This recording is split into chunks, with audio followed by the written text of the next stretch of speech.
L'équipe, salut à tous, j'espère que vous allez bien, amis parisiens, je le sens. Je le sens, vous êtes un peu stressés, tout comme moi, stressés, mais tout aussi pressés d'être à demain soir, à partir de 21 h sur RMC Sport 1, mais aussi sur la chaîne Téléfoot, en direct d'Old Trafford, Manchester United, Paris Saint-Germain, match comptant pour la 5e journée de la Ligue des Champions. Autant, les amis, la semaine dernière, c'était un match important, décisif pour poursuivre dans cette compétition, dans cette Ligue des Champions. Il fallait impérativement qu'on s'impose contre Leipzig. Chose qui a été faite, qui a été réalisée.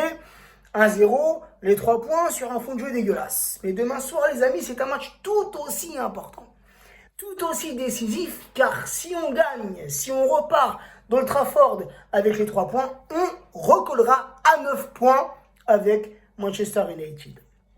Les 4 derniers matchs, les amis, toute compétition confondue entre ces deux clubs, égalité parfaite. 2 victoires du Paris Saint-Germain, 2 victoires de Manchester United. Et inutile de vous le rappeler, mais je vais vous le rappeler, la dernière victoire des Mancuniens, c'était au match aller, il y a quelques semaines de cela, sur la pelouse du Parc des Princes, victoire 1-2 des Mancuniens.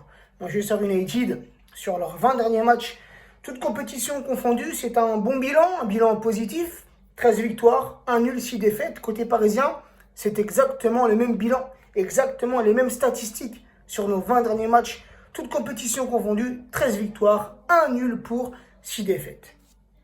Lors du match précédent, c'était donc la semaine dernière, un match qui comptait pour la 4e journée de la Ligue des Champions, les Mancuniens se sont imposés assez largement à domicile contre le Başakşehir 4-1.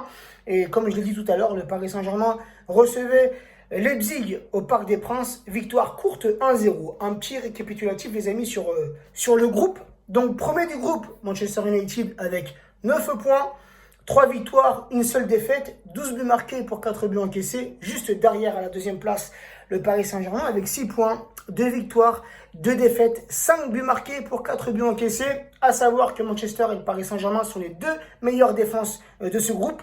Juste derrière le Paris Saint-Germain à la 3e place avec le même nombre de points.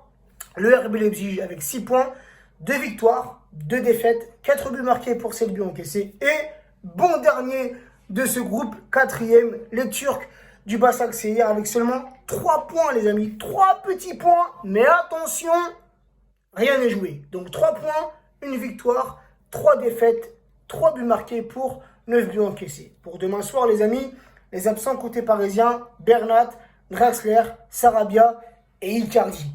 Pourtant, Icardi, il a joué quelques minutes contre Bordeaux, il est déjà reblessé.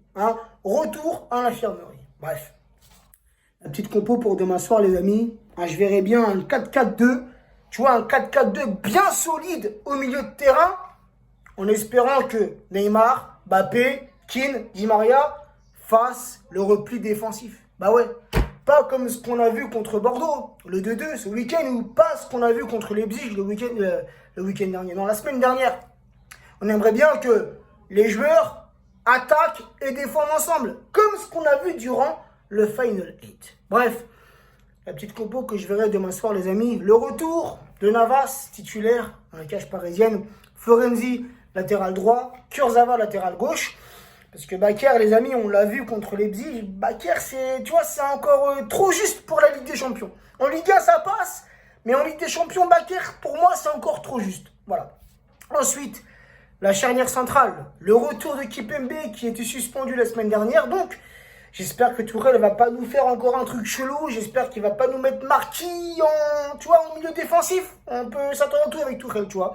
Mais là, je verrai, pour le retour de Kimpembe, je verrai Kimpembe, Marquinhos en charnière centrale. Les 2 milieux récupérateurs. Et je pense vraiment que ces 2 milieux combinent bien. C'est solide. C'est Verratti associé à Paredes. Neymar, milieu gauche, Di Maria, milieu droit. Et offensivement, les amis, j'espère voir ce duo Mbappé associé à Kean. Par contre, les amis, ce match, je ne vais pas vous mentir, il est assez dur à pronostiquer.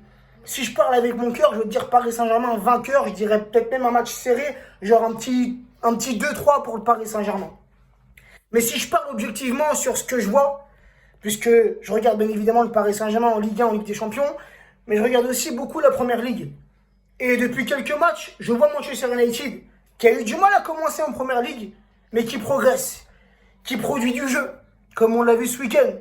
Ce week-end, Manchester United menait 2-0, ils reviennent et ils remportent ce match 2-3, avec notamment Cavani, buteur par 2 fois et passeur décisif. Cavani qui est rentré, qui a tout changé. Donc, toi, j'ai des petites frayeurs pour demain soir. Je suis confiant de ouf, les amis, mais j'ai des petites frayeurs, tu vois. D'un côté, tu sais, je vois un Paris Saint-Germain qui a du mal depuis de nombreux matchs. Avant, on avait du mal, mais on gagnait, on s'imposait, tu vois, genre des petits scores 1-0, 2-1, 2-0, tu vois. Mais là, on n'y arrive plus et les scores ne suivent plus. On l'a vu contre Bordeaux, on mène, on se fait rattraper. Et juste avant, contre Monaco, on mène et on perd ce match. Donc, côté parisien, je vois plus de jeu collectif. Je ne vois plus de construction de jeu. Ce que j'ai vu la semaine dernière contre les Bziges, on récupère le ballon et on le lance devant en espérant que Neymar ou Mbappé fassent la différence individuellement. Non, les gars, moi, ce que je veux voir, c'est l'équipe que j'ai vue durant le Final 8. Où, comme je l'ai dit, je voyais des joueurs qui attaquaient, qui défendaient ensemble. Des joueurs qui se battaient les uns pour les autres. Des joueurs qui partaient à la guerre ensemble. C'est passé où, les gars, ça? Et Tourelle, arrête de faire tes changements tardifs. Et tu vois qu'un joueur, il est essoufflé, parce que même nous, on le voit depuis notre canapé.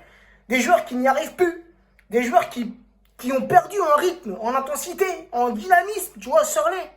N'hésite pas, attends pas, comme contre les Leipzig. Tu fais rentrer Verratti et Keane, ils ont joué que 6 minutes. 6 minutes. Ils sont rentrés 6 minutes, ils ont presque tout changé au niveau du jeu parisien. En tout cas, ils ont apporté de l'amélioration au jeu parisien en 6 minutes. Change avant. Fais tes changements avant. Bref, donc, tu vois, je sais pas. Honnêtement, les amis, pour demain soir, je ne sais même pas quoi pronostiquer, les amis. Bref, tout en espérant qu'on s'impose. Mais comme je l'ai tweeté sur Twitter, et mon tweet a été repris par l'équipe d'Estelle, les amis, nous, tellement on a la poisse. Finale de la Ligue des Champions. Qui est-ce qui marque? Coman, Titi parisien qui nous prive de ce titre, de ce trophée. Contre les Bziges. Qui est-ce qui marque? Nkunku qui marque contre les Bziges. Titi parisien. Ce week-end, qui est-ce qui égalise? Pour Bordeaux, Agli. Titi parisien. Nous, les gars, on a la poisse.